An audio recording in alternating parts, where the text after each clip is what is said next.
Sitaram, and a pleasant good morning to all of our viewers and listeners, and welcome to another edition of the program Addiction and Recovery. I am your moderator this morning, Jason Kalu. So join me as we welcome the host of the program Addiction and Recovery, Mr. Ramnes Dwarka. Sitaram to you, sir. Sir, I'm Jason, and thank you for having me on the program again this morning. Let me join with you in welcoming all our listeners, both in Trinidad and Tobago and worldwide. Those of us who are following us on YouTube and Facebook. I hope you're feeling much better. I know we missed you last week. And I want to remind our listeners that this program is also repeated on the same media, on radio and television at 10 p.m. every night, Thursday night. So those of you who do not have an opportunity to follow it now can rejoin the program later on. And also that the program is now being posted on YouTube and Facebook for those of you who would like to follow it.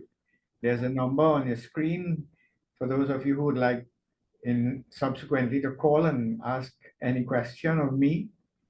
Please wait till after the program and you can reach me at 671-3040. That is 671-3040, and I'll be only too happy to respond to your question. I know last week we spoke about all those people who may have made their New Year declaration. You know, Jason, I too, I know a lot of people who would tell themselves in all earnestness that, you know, from next year, from the 1st of January, we make all our New Year resolutions.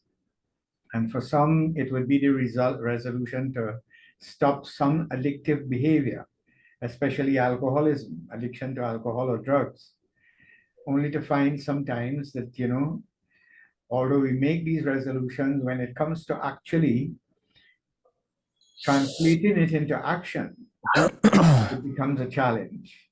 And I'm saying that from personal experience. And I know it is not for lack of honesty. A lot of these people honestly would like to do it.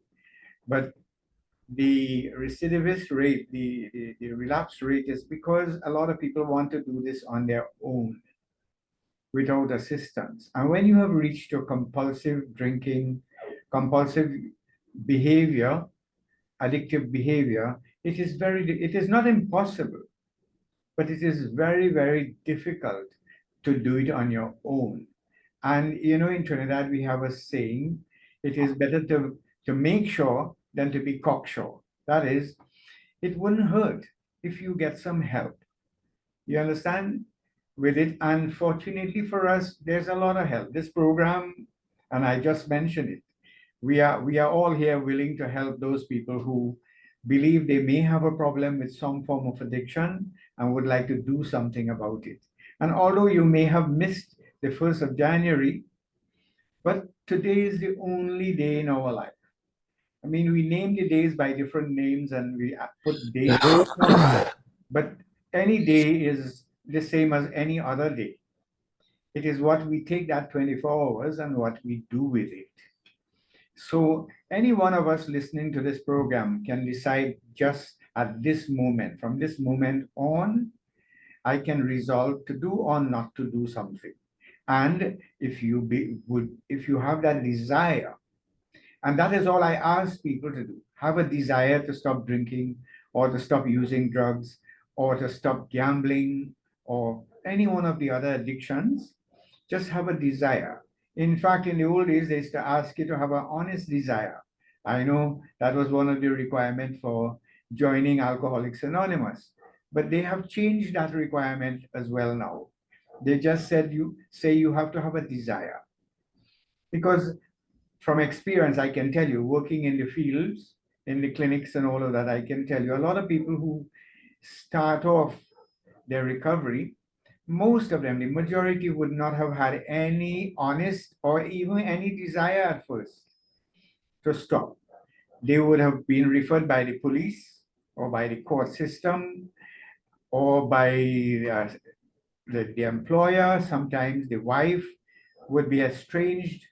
They would be facing divorce, or they may have been told by the doctor for some reason that you cannot continue to drink, you know, suffering with some chronic illness now, you know, diabetes, cirrhosis of the liver. And based on that, they seek help. And I want to say to all those people, practitioners like myself, once a person presents, it doesn't matter what brought them to treatment or to Alcoholics Anonymous. It becomes the responsibility of the organization or the institution to pick it up from there, because it is not every day, Jason, that an alcoholic or a drug addict or a gambling addict seek help for their addiction. And it is critical that when they do, when they reach out, that the help is available. This morning, I would like to talk a little bit about gambling. I have had, you know, a lot of people ask me questions. They've been, and I know a few people who have been struggling with, even relatives of mine, struggling with this whole issue of gambling. And, I sit and I listen to the way this addiction warps your mind. Can you imagine a person who is saying, look, I have to go to the casino because if I don't, I will not be able to make the money to pay my workers. Can you imagine that? Because gambling, yes, you can win. There are some people who can really, very rare. There's the instance where a person has developed the know-how, the expertise, the skill in gambling that they can, for some length of time, sustain a winning streak. And that really comes from being able to select games where you can beat the system. Maybe in the slot machines and so on. Sometimes I've heard people say that they are able to. You lose, but you win. You are able to win and so on. Some people claim in Playway they are able to do it. But just step back for a minute, ladies. Think for a minute. If the punters, that is the people who are betting, if they were always able to win, then National Lotteries Control Board would have gone busted long time ago. All these casinos would have closed down. The mathematicians who calculate probability, they'll tell you, for games like blackjack and all of those, the popular games in the casino, there's only a 5% chance, that you could win. The odds are really stacked against you. But the human mind, gambling is similar in many respects to alcoholism, addiction to alcohol and other drugs, because the behavior, when you're winning, it also causes the brain to secrete the substance called dopamine. Now, even if you get a compliment, Jason, and you feel happy about it, you smile, you feel good, what really has happened there, because of what you were told, the brain secreted a little bit of dopamine. So even compliments, even watching, listening to a joke, these chemicals in the brain is what is responsible for the change in our moods. And so that not only substances can change our mood, but certain behaviors, engaging in certain activities can also change our moods, like playing sports as well. And so there are good activities like listening to music, engaging in developmental activities, and giving charity, having a good conversation with someone, receiving encouragement from others, and so on. You have these people who do developmental counseling and so on. These can change the mood, and some of these mood changes could be sustained, and it can result in the change of attitudes and habits that can eventually move the person to a better place where there's less and less stress. But with gambling, even when the person is losing, it causes the body to secrete adrenaline, and that too could change your mood. So that it is a double whammy in that respect, and this is why people continue to gamble, even though they are aware that they're losing, you know. And I have heard people, this is anecdotal, where they say, the devil has a hand. For new people who visit casinos for the first time, it is called beginner's luck, where most likely you might be likely to win, but that is just to hook you and reel you in. Because I remember a close friend, a sibling of mine who went long time when she was a young person to the races, and she was there with a contingent of the Red Cross Society, and for some reason she decided to put a bet, in the race on a horse, and she won, and she never forgot that. I remember one of my own children. She said she has a knack, and yes, she would go to these little bazaars, and she would be coming out with a teddy bear that she won. They have these little chances you buy, and you open it and you see if you win something and so on. And she win a few times, and these experiences one never forget. They become indelible in the mind. And and this is what would now create that tendency towards the addiction, because you never forget. Just like when I took my first drink when I was about 7 of cherry brandy, up till today I have never forgotten that. So these experiences become profound. So you go to the casino with friends, you go to, just to hang out, and now of course, the casinos are really prepping themselves to to really create an experience. You go to most casinos, I understand now, and you get free food, you get free drinks as well. You understand? I remember in New York, I got a I got a 20 US and a free bus ride to New Jersey to one of the Trump plazas. Now I'm not a gambler, but I took the offer because for me a visitor, I wanted to see New Jersey and a free bus ride. And then a $20 US was a lot of money, you know. And let me confess, I did not gamble it. I pocketed $20 and I came back with it. You understand? And I bought other things with it because I was not hooked on gambling then or even now. I have a I have a sort of revulsion to gambling myself because I don't like losing anything, Jason. Not only money. I don't even like to lose a tool. Or I would prefer spend my money and buy something and have lunch or dinner or something, or buy a shirt that I can wear and remember. I'm not gonna I don't want to win any money. In fact, I have seen enough to realize when you win things, there's a saying again, easy come, easy goes. Because you win it, it doesn't have the value that when you work hard for it, the value that comes with working hard and sacrificing to earn something. And this is why people are less likely to use their hard-earned income, that they have to now try to budget between buying the necessities, the food, the clothing, paying the fees for the children, the books, and to take any of that to gamble. And so even to people who wish to gamble, there's a rule of thumb. You don't ever gamble your money that that you need. If you decide to gamble recreationally, then you should only use money that you could afford to lose. If you can't afford to lose it, don't gamble. You understand? Now, just like alcoholism and drug addiction, one gambling once or twice or gambling I have nothing against people who have the discipline to gamble recreationally. To set aside, well, look, okay, I'm going to the club or the races with $100 that I could afford to lose.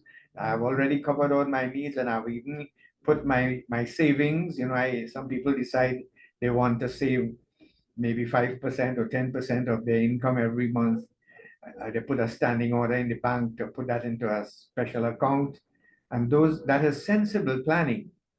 You understand, for a later day where you plan for your retirement and so on. And then when you have extra from all of that, and I know there are people who do little odd jobs on the side where they have their stable job that covers all their needs, their mortgages and all of that, but they have their little sideline, they're doing small engine repairs or whatever else they do, and they have a little extra income that is not going to affect the running of the household and meeting all their important necessities. And they take that and they go and they gamble, and they have the discipline to say, well, look, when I reach this $100, if I don't win, I'm out of there. But I also know a lot of people who started like that, but then stayed to borrow, reached to the point of borrowing from others to gamble. And it is called something called chasing. Chasing really in gambling is when you reach that phase of desperation. First they have four phases in gambling. You have the winning phase, which could be a situational, like one time you win and you're happy. And then you have the next phase, which is the losing phase, right? And in the losing phase, you engage in chasing, where you want to win back what you have lost.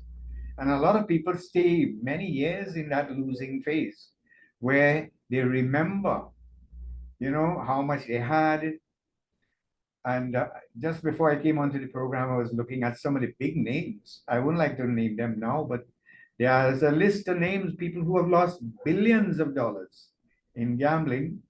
And for those of us who are Hindus, coming from the Hindu tradition, we would remember the Mahabharata, where the Pandavas gambled with the Kurus, and it led to that war of the Mahabharata, because the Pandavas lost the whole kingdom.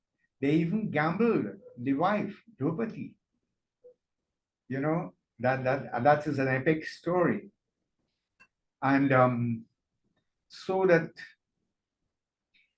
again, as I said, not everybody who gamble will become addicted, but everybody who became addicted, Jason, they started with that first bet.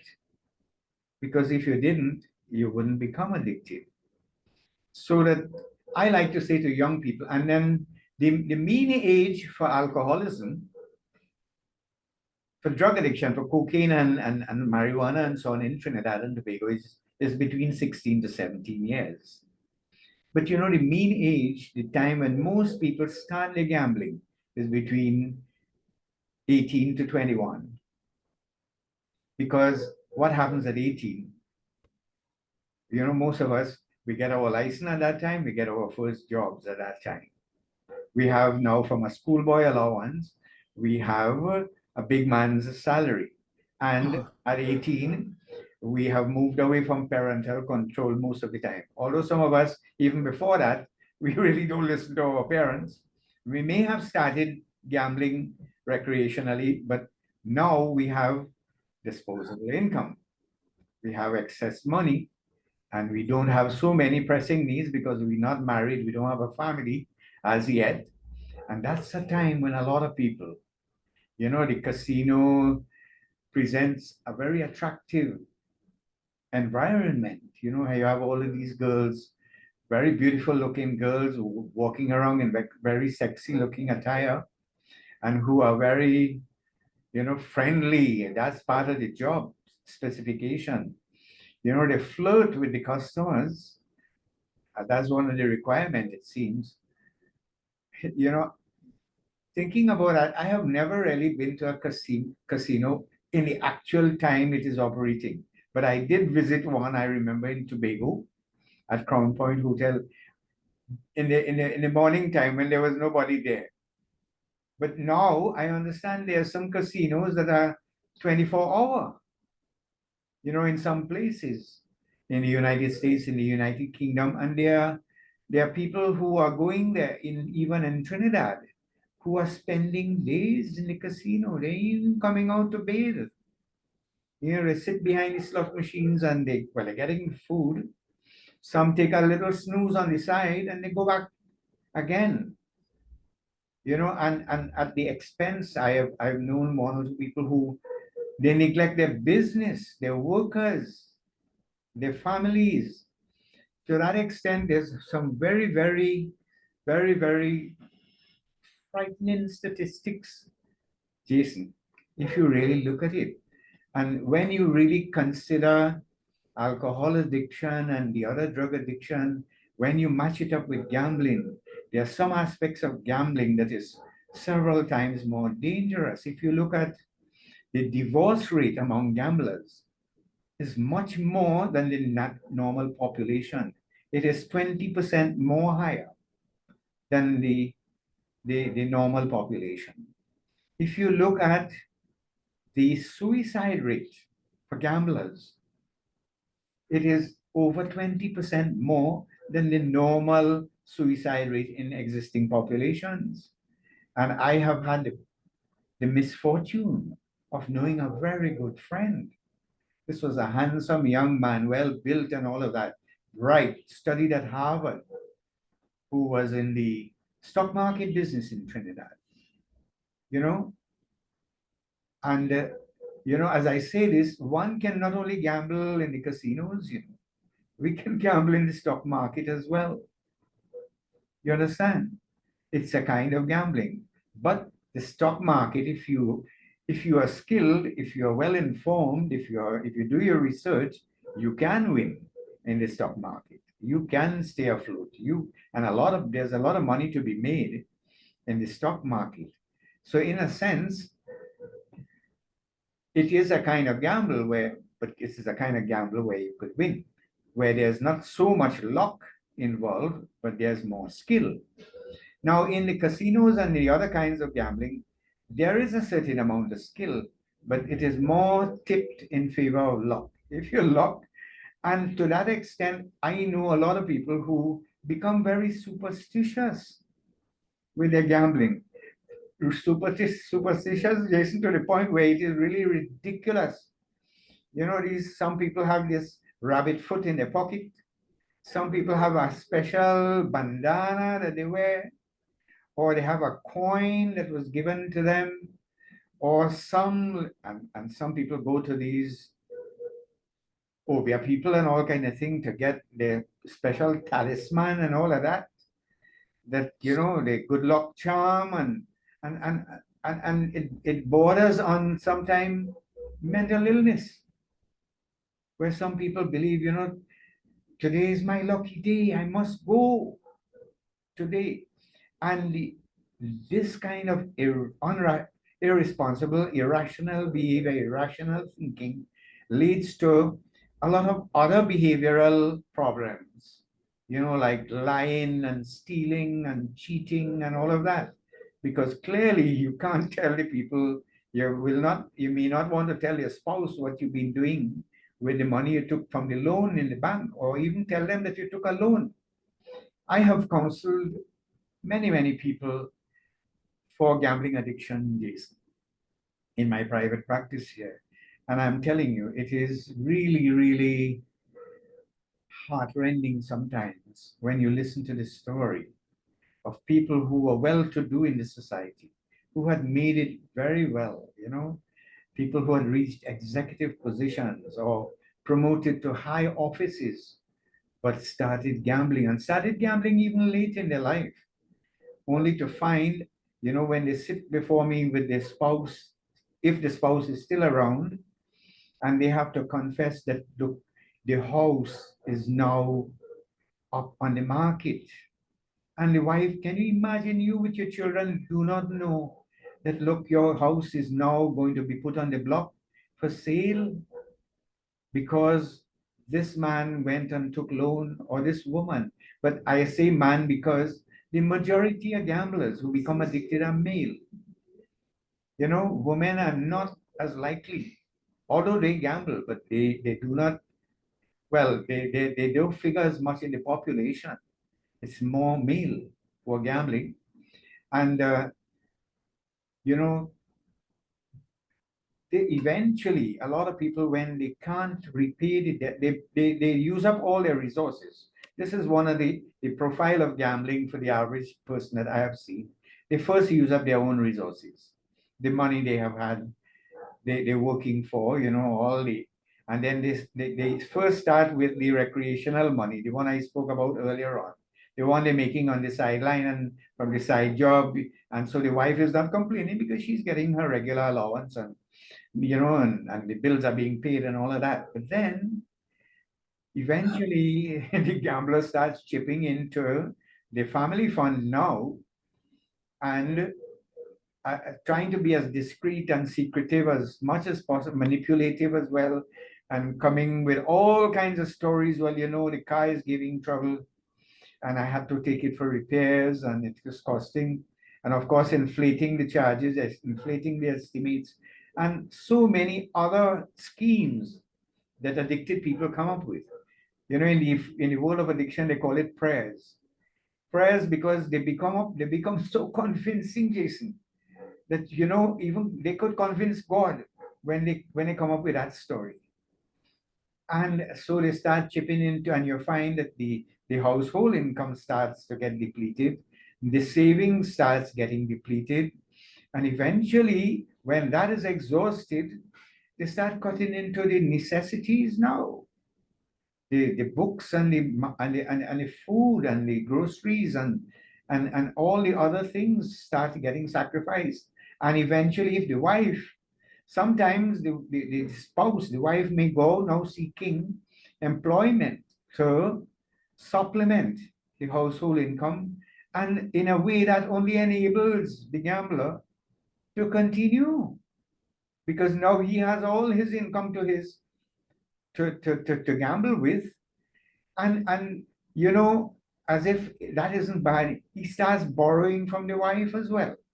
And now she has to carry the whole burden of the home. And I'm sure a lot of listeners out there who have been through this could identify with what I'm saying. You understand?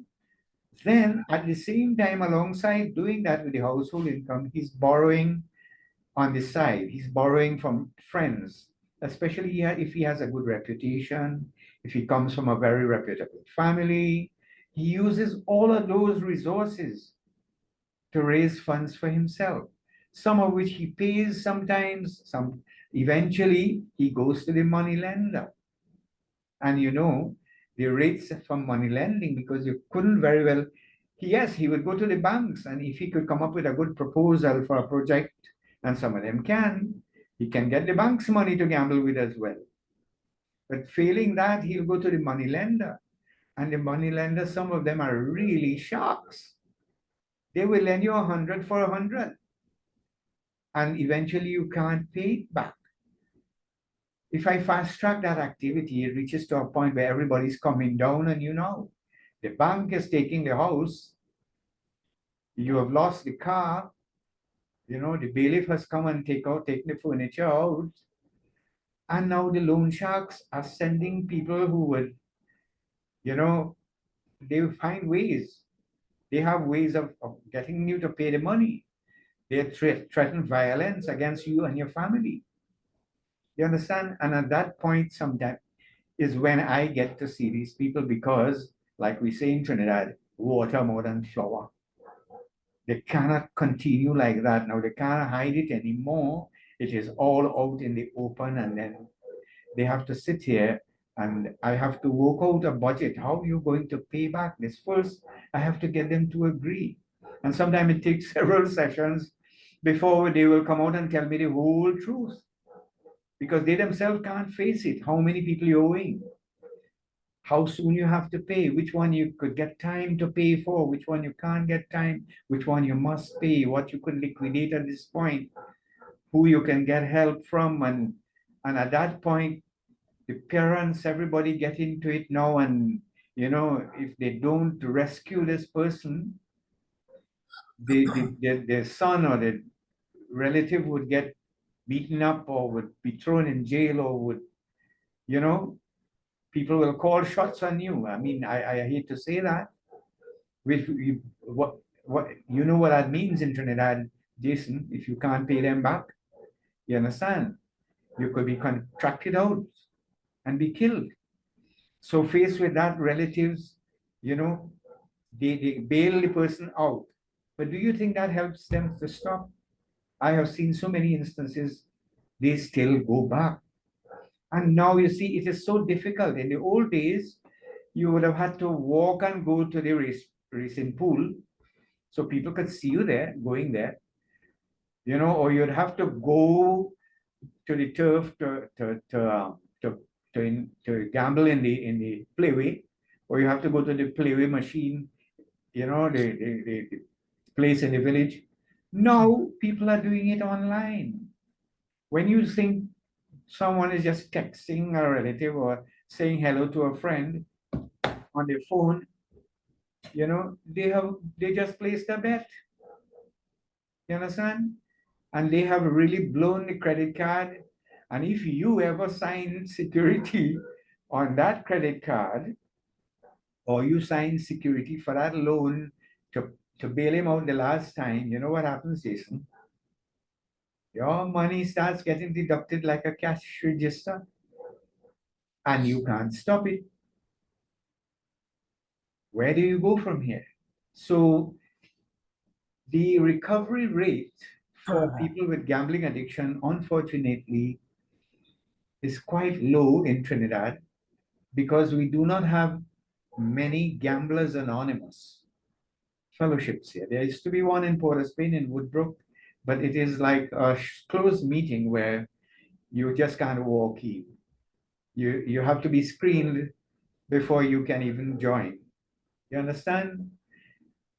But I do know that people have used counseling sessions. I have counseled quite a number of people, and they have used the same recovery program that the staff at the back, in the operating room at the station have played the 12 steps of AA, Jason.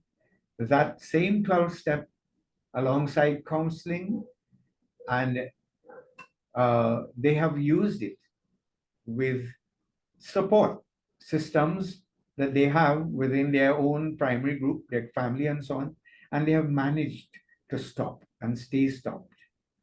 So it is not, but it is similar in that respect. It is very, very similar to drug addiction. Once you stop, you can't go back to even any kind of gambling. Because any kind of gambling, winning, whether big or small, is going to trigger the same chemical reaction inside a person's brain. Losing causes the same thing. As I say this, I remember, once I'm driving up to Valencia and I'm giving this person a lift. A lady, she's going from Wallafield to Valencia, and the rain was drizzling, and this old frail-looking lady with a bag, I stopped and picked her up. I said, where are you going? We are talking, and she says she's going to Valencia Junction. And she has a bag of bottles. She's obviously, you can look at her and you can see the house in the little shack she lives in, abject poverty. And we get to talking, and so I said, well, and in the conversation she shares with me, she's going to sell a bag of bottles. Then she's going to take the proceeds from that, the money, and then she's going to play a mark, right? Play a lotto. And then she will wait. And when she wins, then she'll take the money and she'll buy groceries to come back home. I mean, and she believes that was her winning day. She's sure she's going to win. From my professional perspective, I only have to look at her and look at her house and realize what that kind of thinking is what explained how she was, where she was, and her condition was. Because if you really subscribe to that kind of thinking, you understand, that is going to be the eventuality. Because, I said a little prayer in my mind, God, I hope she wins, but I don't think God really, I mean, if God is to help us to win the lotto and all of that, a lot of us will stop. You wouldn't come to work today, Jason. You'd stay home and pray and play a mark, right? I would do the same thing. But it don't work like that. And from stepping back from objective assessment, if we look at, national lotteries make so much money, Jason, that they are able to give a lot of charitable organizations, a lot of help. They do some good with what they win. You know, they use it in the national budget and so on in the corporate communities. But the fact is that they win. And who loses? The people who are betting all the time. So if we take it in aggregate, everybody who gambles loses because as a group, you couldn't be winning. Otherwise, the casinos and the lotto boards and all of them, all the gambling houses would have gone bankrupt by now. You understand? As I say that, almost 20 to 25% of people who gamble are more likely to declare bankruptcy than people in the normal population. So if you look at stress and distress and all of that, gambling produces much more of that. Now, by comparison, I know we have been talking about alcoholism and drug addiction, and I'm in no way saying it is better to drink than to gamble. They all have severe consequences. But what I'm saying is that gambling is a much more subtle activity. You know, nobody don't really, and as I say that, it is the reason why gamblers are less likely to seek help, Jason. That's a very important point to remember because you can't really, an outsider looking in will never be able to tell if a person is a gambler. I can't look at you and know you're a gambler, Jason. You don't look like one. I mean, a person like me don't look like one, you know. But chances are, if we're drinking, yeah, man, you will walk around with our wrong face, you know. And eventually we're going to show up. Our behavior is going to expose us. People in the community will surely, the neighbors would know. Hey, when he drunk and come home, is cuss and fight and pelting the neighbor house with stone and cuss, you know, getting locked up and running the car off the road. The other addictions become self-evident in a very short time. You know, the cocaine abuser, he will end up on the pavement and on the streets. But the gambler is able to walk around with a jacket and tie for a long time, you know, and look sharp because that's part of his trade, you know. That's how he is able to persuade other people to lend him money and to cover his tracks. You know, he don't have track marks on his hand like the intravenous drug users that you know would expose him and give him away. So gamblers are able to remain very discreet even from their immediate family. As I said earlier on, sometimes the wife is not even aware because now it is so sophisticated. He could place a bet any time of day from wherever he is once he has internet. You know, you could be gambling online. And so nobody is aware of it, not even the person sitting next to you. Know yet you just placed the bet. But yes, it's going to take its toll on you because even for gamblers, there's a higher percentage of heart attacks because of the amount of stress you carry very silently. Because remember, you can't tell, you don't tell anybody. And gamblers are in such a severe state of denial. You know, they they they they almost naturally forget when they lose, you know. They only remember when they win.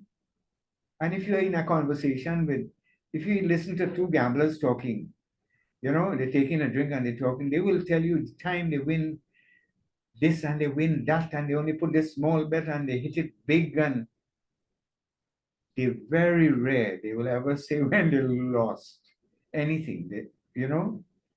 And as a result of that, they remain in denial. And and that explains why they will not seek help unless they get into severe crisis. And I understand why when a person comes to see me with a gambling addiction, usually it's very, very bad. And I'm saying to all our listeners out there, this morning in the few minutes we have left, please, if you don't want to go in a certain direction, don't even look that way. If you get the person, not everybody who gamble will become addicted, but everybody who became addicted started with that first bet. So if you and gambling, just like alcoholism, is genetic as well. I didn't speak much on that this morning, but it is genetic. If you come from a household where your father and grandfather, they were gambling, you not only genetically, it could be in your DNA, but it will be in your developmental psyche, because I mean, everybody gamble, and I know people like that. I even know relatives who are like that. Your grandfather used to gamble, and they all put a little bet. It's a quick money. You understand? And there's so much more that could be said about gambling, and we're running out of time. But I want to say, if you don't want to go in that direction, don't even look that way. You understand? A journey of 1,000 miles begins with this first step. That first bet you're putting is your first step to addiction. But so too, it holds true.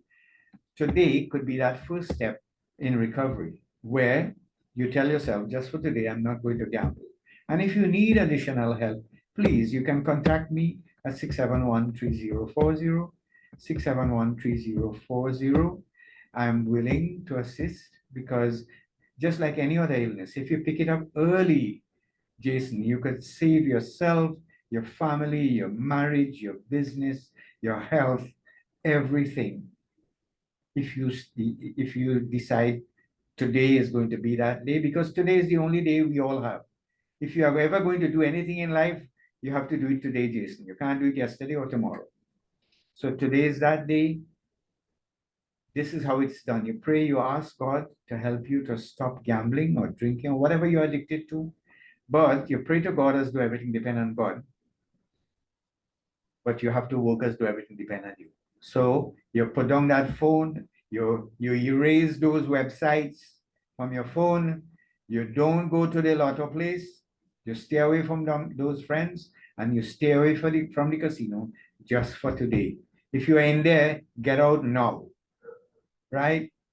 And get help. If it is too much for you, if it is too difficult, you can't do it, get help.